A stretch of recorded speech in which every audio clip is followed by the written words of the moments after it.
Dr. Doreen Grand-Pichet is the Dr. Doreen is an expert in autism. Doreen Grand-Pichet. Dr. Grand-Pichet. Dr. Doreen Grand-Pichet. Dr. Doreen Grand-Pichet is a visionary in the field of autism. Now you can ask her questions on Ask Dr. Doreen.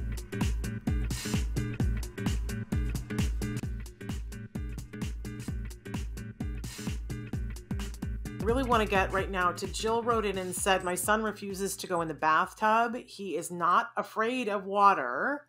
ABA is doing a water protocol. He's afraid of the tub. Where do I start? He is so traumatized. My thing is jumping around here. And I can't see it now. I don't know why it's not moving. Okay. He's so traumatized from the last bath, which we had to wash hair.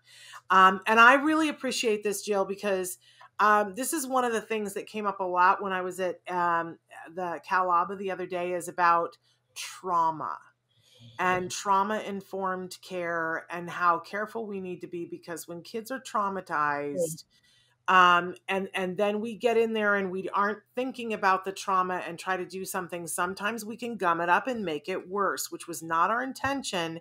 But then where do you go from here? He's traumatized by the tub. Yep.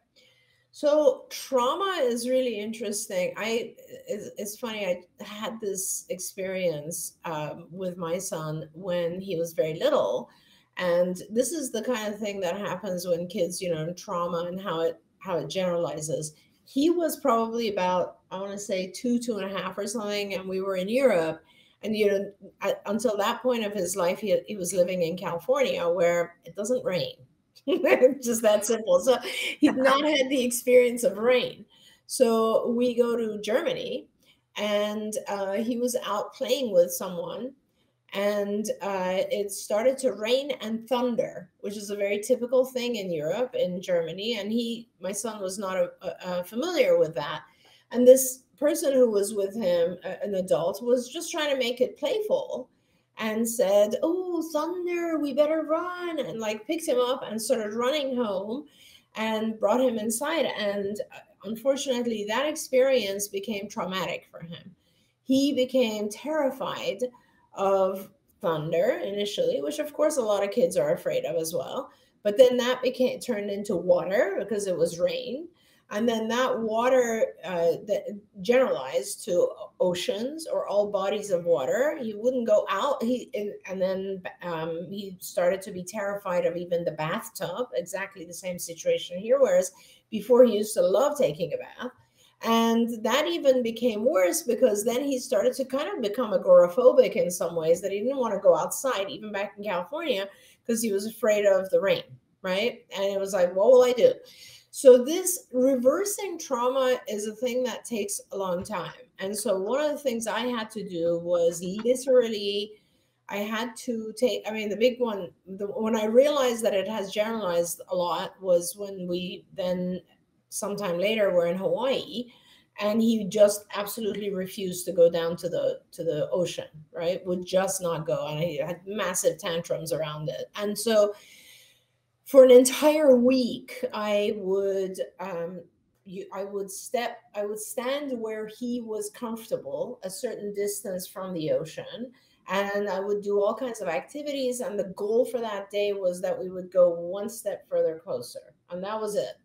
And then we would throw a party there and spend the rest of the day there. And the next day we'd go 2 steps closer, and so on. And by the end of the week, I was able to get him to put his feet in the water, which was a big accomplishment. I had to do that when we got back home. I had to do the exact same thing with bathtub, which was, it's a shaping procedure. So it will take a while. It'll take a month. And initially, the bathtub is no longer going to be a place to wash him. Let's just be very clear about that. If you have another bathtub in the house, great. If you don't, you're going to have to, wash him with a wet washcloth until this procedure works. But what you're going to have to do is, I would make the bathtub a fun place. You can throw toys into it. You can just turn it into, get those, kids have those sprays that are color, and you can draw with it inside the bathtub, whatever. It's a fun place. It has nothing to do with water initially. If you start to do a few things there, perhaps he can wash his hands there. Okay. That might be one way to start. And you will now gradually increase it over the course of the next couple of weeks, which is he's still playing, but he can sit on the edge of the bathtub and maybe stick his feet in the water, wash his feet. And then gradually the water can come up to his shins. And then now he's still playing. And then 3 days later, the water can come a little bit further up. And now you can fill the bathtub, but it's and put bubbles and everything in it. But he's not actually, he's just going to sit on the edge and he's going to play with a sailboat. Trauma takes a long time, and you will need to go at his pace, and you'll need to bring in a lot of rewards and a lot of distraction to be able to reverse that and to make him be okay with every phase of it. Now, some of it will be just he'll start getting scared. Don't necessarily back off, just give more support, give more distraction, give more reward for being able to stay there. But I'm not a big believer in flooding, which is kind of like forcing the child to go back to that traumatic event and just deal with it. So I like to recommend that you do these things very slowly and just kind of reverse and try to give the child a positive stimulus to associate it with. Wonderful. And Jill wrote in and said, I'm glad I'm sort of on the right track using a baby pool for now. Perfect. And Amanda wrote in and reminded me about Glow Pals. Glow Pals are these amazing things that were invented by a mom whose son was having issues with the bath. They look like ice cubes, but they're different colors, and they only light up in water. Yeah.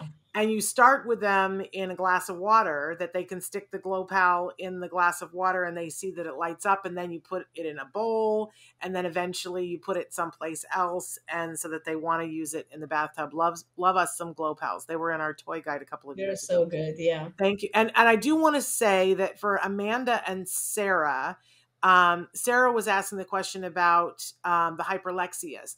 Sarah is watching on YouTube, and Amanda was answering with suggestions of what she would do on Facebook. Amanda, Sarah is asking to be connected to you. I don't know which one of you can go to which place. If Sarah, if you can get to Facebook and find Amanda, or Amanda, if you can get to YouTube and find Sarah.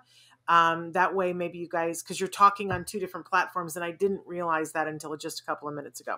So, but I think probably you guys would be lifelong friends, I'm guessing. We're out of time, and I don't want to be out of time. We have a million more questions. In particular, there was a question from the mom who wrote it and said, my daughter was diagnosed with mild autism.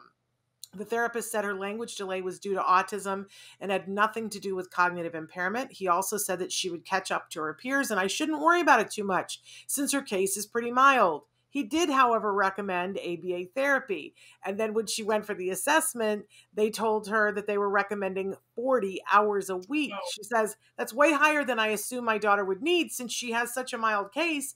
And they also told her that her daughter was at a level of 18 months. You answered that already. My daughter is 2.5. I really wasn't expecting this. And basically, mom says, I don't know how these two things mesh together.